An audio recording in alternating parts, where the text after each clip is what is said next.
If you're planning on doing masters abroad and have no idea where to start, this is the video for you.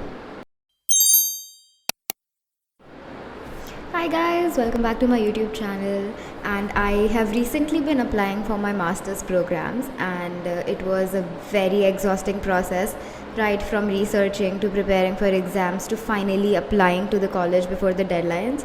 And YouTube had been a great help for me all this while. I would always go back to YouTube, look for tutorials, videos, experiences of people, how to write an SOP, and so on.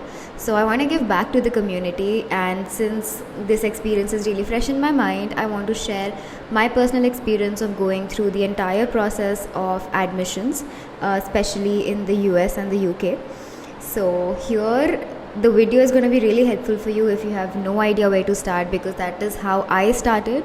I didn't take any external help from any counselors or any third party mentors. I did all of my research on my own, and if you also don't want to spend thousands of rupees on such institutions for external help, you have to do everything on your own, and it requires a lot of time, right? So this is the right video for you, and without wasting much time, let's get into it. So step 1, research. No matter how basic as it sounds, but it is extremely important. You have to start with proper research. So say it is May right now and you want to be in a US college in 2025 September. So for next year you have to start research now, because most of the deadlines are in November or December. So if it's May right now, you only have a few months before the deadlines approach. So you have to start your research now. And if you ask me how much time does it take, this entire application process for studying abroad, believe me, it takes a minimum of 4 months, minimum. Right from the day you open your Google, type in the course name that you want to search, to the day your application is finally sent out, it takes a lot of time. And if you're really doing everything on your own, you have to be always on the look. You have to look for courses, deadlines, and everything, and I'll cover all of that. So step 1 includes research. So this is how my Notion board looked like, and I started with simply typing in the course that I wanted to do in Google, and I saw the colleges that were offering that course, and then I went to QS World Rankings. I saw which college was at the top. So in my case, I wanted to do design management. So simply by googling design management, I found a lot of colleges, a lot of sponsored ads as well, places that were offering this course. And once you search something, then Instagram does the rest of it for you. There are ads everywhere. There are ads on your Instagram, LinkedIn, everywhere. So that is one thing. So in this process, while I was actually looking forward to do design management, I found a lot of other courses that were also of interest to me. So this is why this step is extremely important, and this is the step where you should pay most attention to, like spend a lot of time in this research, because when you're looking forward to some course, there might be new courses that you never even knew about, or there might be some colleges which are offering very interesting minors along with that course. So you want to focus on that. The first thing is the course. The second thing is the duration of the course. So for the same course, design management, all the European colleges were offering a 1-year degree, while the colleges in the US for the same course were offering a 2-year degree. Of course, there were a lot of differences in the course and how it has the medium of teaching and so on, but that is another factor that you need to consider, the duration. And of course, with duration comes the cost. So you have to make note of the cost. So for the same price that you would be paying in the UK or somewhere in the Europe, you'll almost be paying double in the US, because it's a 2 or a 2.5-year course. And then there's currency exchange and all of that. So you have to understand what you want to get out of this degree. Like, are you just going to study, or are you going to network, or are you going there to get a job? So you have to consider all of these things. So do you want to come back to your own country after studying there? Then is a 2-year course right for you? Is a 1-year course right for you? All that matters. The second thing that matters is, so when I was applying, world ranking was a big thing for me. I wanted to go in the top college, and just to let you know, I haven't decided a college yet. I have gotten into Parsons, which is number 3. I have gotten into Pratt, which is world ranking number 6. I have gotten into SCAD, which is ranking 16. I'm still waiting for UAL, University of Arts London, and London College of Communication. They'll send out their results in a couple of months. Then I got into University of Arts Singapore, LaSalle, couple of colleges in the UK, Birmingham. The list is extremely long, but see, I didn't know that time that it doesn't make sense to apply to so many colleges when you are actually targeting just a few, or maybe top 3 or top 5. So have a very clear list. Like, make an Excel sheet, make a Notion board, whatever you're comfortable with. Just list down all the courses. You should have the university name, the duration of the course, the degree that the program is offering. Is it Masters of Science? Is it Masters in Design? Is it Professional Studies? Is it Business Innovation? What is it? So what that course is offering, what all you'll be studying in it, and most importantly, the deadline and the requirements. Some courses will require you to take a GRE or a GMAT. Some courses will waive that off. Some places will require an English language test. Some places will waive that off. Some colleges will have deadlines in November, December. Some will continue till April. The round 2 will continue till May. So you have to know all of that. So research is extremely important. And to sum up section 1, research, you need to have a proper course, a proper timeline, proper requirements in your mind. These are the main things. So once that is done, the second step is to make a timeline for yourself. So say for example, in my case, I needed to give the IELTS examination, and I knew it would be waived off in a lot of places because my entire schooling was done in English language, and so was my college. So I had that English language letter from both these institutions, but I still wanted to give IELTS because you never know, some colleges do not waive that off. So I didn't want that to be a factor, to restrict me at any point of time. So even before I started my research, or even before I did anything, I just gave my IELTS examination. I registered for it literally 6-7 days back, and I gave it a week later, and I got a decent score of 7.5 band on 9, which was more than enough. Like that was all I needed. So I got that, and I got that done out of my way. So IELTS, TOEFL, whatever college requires, if you're an international student, I would recommend that you prepare for it and you give it much in advance. So people also prepare for IELTS examination for 1.5-2 months. People also just give it in 10 days or with no preparation at all. So it all depends on you. You know where you stand, you know how good your English is. It has writing, listening, reading and speaking, all of these things. So just analyze yourself, analyze how much preparation you need, and if you're leaving your job or if you're just out of your college, whenever you have time, just get this examination out of your way. I would recommend you give it. Some places waive it off, but again, just to be safe. So that is another thing. And after you're done with your English language tests, the timeline could vary for depending on where you want to go and when you're starting, when you're watching this video. But then the next step is actually preparing for other examinations. So say the same course in some places, if it's a technical course, it might require you to write a GRE or a GMAT, especially if you're doing these MBA or management courses. You require that score. So it's not an easy examination. You have to, be on point. Time is a factor. It requires a lot of practice, English and mathematics. So take a couple of months for that. You prepare for GMAT, GRE, have the scores ready before you start your applications.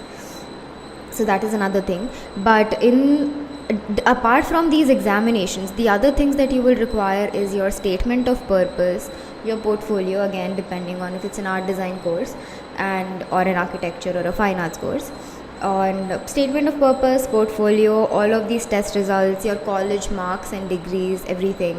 And some courses also require you to submit a video task. So it's a very, very extensive process, believe me. And all of the colleges, despite the course being very similar, have a very, very different admission process. So you have to keep that in mind. So given all of that, let me start with the second thing. The next thing, I don't know what number that is now anymore, the statement of purpose. So the statement of purpose is extremely important for your admission, for your scholarship, for everything. So statement of purpose, I started writing my statement of purpose many months back. It took me a lot of time. I used to give it 1 hour every day, so I was at least consistent on it. And the statement of to me statement of purpose was very important, as it is to the college, rightly. So to me the opening sentence was extremely important, and even after months and months of writing my statement of purpose, refining it, it took me a very long time to finally reach that line. That was a very strong opening sentence, and I will make another video about how to write a statement of purpose. But to keep it short, I would just recommend that start writing a statement of purpose much in advance. It requires a lot of self-reflection, and in the end it requires you to write why do you want to do this course, why are you fit for this course, what do you want to do in the future. And you might not know the answers to these questions at that point of time. You need a lot of time to reflect on yourself, to think about what you want to do in life. And believe me, I loved this exercise. Like, after writing my statement of purpose, after understanding the kind of projects that I was doing and things that I was passionate about, I have a lot of clarity in my mind right now. So I really enjoyed writing my statement of purpose. So anyway, other things will be covered in the other video, so I'll put a link to it in this video as well. The second thing is the portfolio, another thing that required a lot of time for me. And portfolio, you might or might not require a portfolio. If you're doing a management or some other course, then you definitely don't need a portfolio. But since I applied for design management, it's a design course, I needed a portfolio. So that also took me a lot of while. I had to show diversity. Different colleges required different kinds of portfolios, so it took a lot of time. And then one thing that I did not anticipate was how to submit your portfolio. So some colleges require you to submit it on Slideroom, and some colleges accept a PDF. And then the size requirement is different for all. Like, some colleges allow you to upload files as big as 5 GB. Other places require you to submit files as low as 10 MB. Other places require you to submit a PNG separately. So even that is a lot of time taking process. So I would recommend, please do all of this at least a week in advance. Like, if your deadline is 15th May, please just finish all of this by 7th, 8th May. Don't keep it for the last day, because these things require a lot of time, and then you have to adjust your portfolio according to the college requirements. So what I would recommend is you make a portfolio, you make a PDF in Design, Adobe, Figma, whatever you're using. Just have a portfolio ready and make duplicates of the file to just mold them in a way that your college requires. So have a basic structure ready, and if at all you need to make it a PNG, and if you can't have a lot of text, so these alterations you can make later. Again, it's a very long topic to talk about the portfolio and SOPs. I'll make a different video on it, but for that, this is a lot of time taking process. It will take at least a month for you, so start early. The next thing that people always ask and go to YouTube for is scholarships. Extremely important. So I have personally been offered merit-based scholarship from all these colleges that I've gotten into, but I needed more scholarships. So I am currently looking for more scholarships, and I'm sorry, but I don't have much to talk about it because I'm still doing my research on it. But what I have found till now, that scholarships, they have deadlines, like, for sure, and it's a very competitive thing, because a lot of people want a full scholarship, or like a $50,000 scholarship, but their deadlines are in like January, February, or even last academic year for that matter. So since I only got my college results now in May, I just started to look for scholarships now, and now I'm realizing that a lot of deadlines have already passed, so I'm already late for these scholarships. So I can't tell you much about it, but one advice would be to start your research early. And I'm sorry, I did not include this in my research part, but do it while you're doing your research. Like, also learn a little bit about scholarships. I mean, if you really need one scholarship, then I'll probably make a different video when I have done enough research, but for now this is not an area that I can talk about. But if you require a scholarship, you should really start searching in advance. Applying for scholarship is a whole lot of work in itself. You'll need another set of work examples, portfolios, things to be submitted. Then you might or might not have a round of interview or a discussion, and it's a very competitive thing, and in the end only 2-3 people get a scholarship. So like, like private scholarships, or like external scholarships. That's what I'm talking about, not college internal scholarships. So it's a very competitive thing, so start very early. And if at all I come across resources, I mean, there are a lot of YouTubers who talk about it, about master's education and scholarships, so you could just go through that for now. And apart from that, even the websites, even the college websites, they have some external links, so you could refer to that. Which reminds me, another thing, the degree that you're applying for. So be very careful about what degree you're applying for. So even in design management, Pratt offers a different degree, Parsons offers a different degree, SCAD offers a different degree. Two of them are STEM recognized, which means I get a 3-year work visa post my graduation. One of them is not STEM recognized, which means there's no guarantee that I get work. If I don't get work, then I might have to return back to my country, and so on. So the degree is extremely important, and if you're an international student, a lot of these degrees might be new to you. So you have to understand how that works. Talk to your seniors, connect to people on LinkedIn, and see what their opinions are, and see how beneficial was this degree for them in getting a job, securing a job, if that is your aim. I mean, that is your aim, of course. So you need to understand that as well.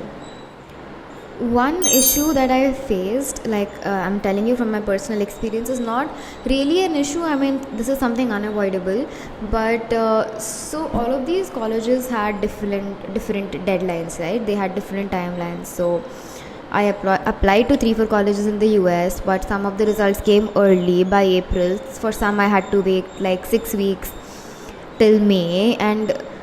But as soon as you hear your acceptance, you have to pay a token amount of $500 as like to confirm your seat. And since the deadlines were different, I had to pay $500 3 times just to confirm my seat, even if I wasn't taking that college, because I couldn't rely. If my priority list, say for example, if it's Parsons and Parsons is taking time till May to come, I have to give my deposit for the other colleges, so that at the end, or if I don't get into that college, at least I have this backup college. So that was a problem for me that I faced personally, and so I had to deposit a lot of money. Like $500 is not a little amount like for an Indian, it's a big amount. And so I don't know how you could deal with that, but you could possibly start sending in your applications early to avoid that. And if possible, send all of your applications at once. Like, don't wait out to send one application in Feb and another in March and another in May or another in November. I mean, I would recommend you send out all of them in like 15 days time, so that at least your results come out a little close to each other, and then this entire dilemma of paying that much amount or not is not there. I don't think people talk about this in their videos. Like, I haven't seen anyone talk about this side, but this was a little challenging for me. So in fact, this thing happened with me. So I was waiting for result of this college, but this another college required me to confirm my seat much in advance. And while the other college said that they would get back to me in 3 to 6 weeks, I waited till the deadline. I waited till the last moment to give in $500 for this another college. But as soon as I paid $500, 5 hours later I get my acceptance from this other college that I wanted to go to. So, and this amount is non-refundable. So it was like, I was really pissed that why can't you just all give out your results at once, so that I don't have to go through this financial stress of paying that much money. So that was another thing. I mean, the best you could do to prevent this is apply much in advance and apply all of the colleges together. I'll sum up whatever I have spoken about till now, and I could probably talk about all the themes in depth in other videos. So step 1 was research. So research included finding the right course for you, the course requirements. If you're required to take a GRE, GMAT, IELTS test, whatever, you should have a list of all of that. And the type of course and the type of degree that the college is offering, if it's an MBA, MBI, MS, MPS, a Masters in Design, Masters in whatever. So you have to understand what that degree is, and you have to know what courses you require and the deadlines. Most importantly, all of these colleges have very different deadlines. So just make sure that you have the deadline in place. If the deadline is in December, you have to start by August or like July, August, or if the deadline is March, then you must start by like November, December.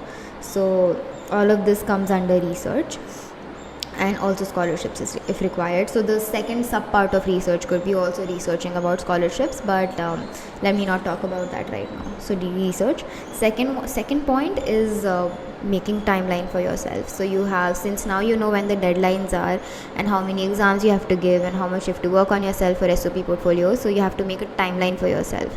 Just keep in mind that, okay, so this is December is my deadline. By November I have to give my IELTS result will take 15 days if it's a pen and paper based test, 2 to 3 days if it's a computer based test, and I have these events coming up. There's going to be a wedding in November, or there's going to be some other exam in November, or I have to give my notice period in November. So keeping all of these things in mind, you just make a timeline for yourself, so that you're not lagging anywhere, so you know what to do when. So timeline and deadlines is extremely important. Third is start preparing for all of these exams. If you have to give IELTS, GRE, whatever, just start preparing for these. Keep a month for preparation of these examinations, and sometimes you might want to give an examination twice. So if you don't get the desired results in, say, GMAT, you might want to give it again. So just keep time for that. So it requires a few months preparation, and it's an expensive exam, right? So you don't want to give it again and again. You really want to prepare well and give it. So keep space for that. Then the next thing is working on your statement of purpose, and start reflecting on yourself, start making notes in your journal, and start preparing for writing your statement of purpose. The same thing goes for portfolio. So these are the things, and once you're sorted out with these, this is an overview of what all you would require. So plan out well, and I think that's all I wanted to cover in this video. In next videos I'm gonna go deep down in all of these things, how you can do your research well, how you can make a portfolio, how you can write a statement of purpose. I would also take you through my statement of purpose, and talk about things that you could do and you could not do. So that's it for this video, and good luck for your master's preparation and your applications. I hope this video was of help in any way possible. YouTube was a big help for me while I was preparing for my examinations, right from YouTube shorts to long form content. I would just sit for an hour in front of my laptop and be like, please help, seniors, alumni of these colleges, please help. So I want to be that person who is able to help in any way possible. Even if I covered one thing in this video that no one else talked about, I would be more than happy to be of help. So thanks for watching this video, guys, and I'll see you in the next video. And if you have any questions, any queries, just comment them down below. I would be more than happy to help you. And see you in the next video.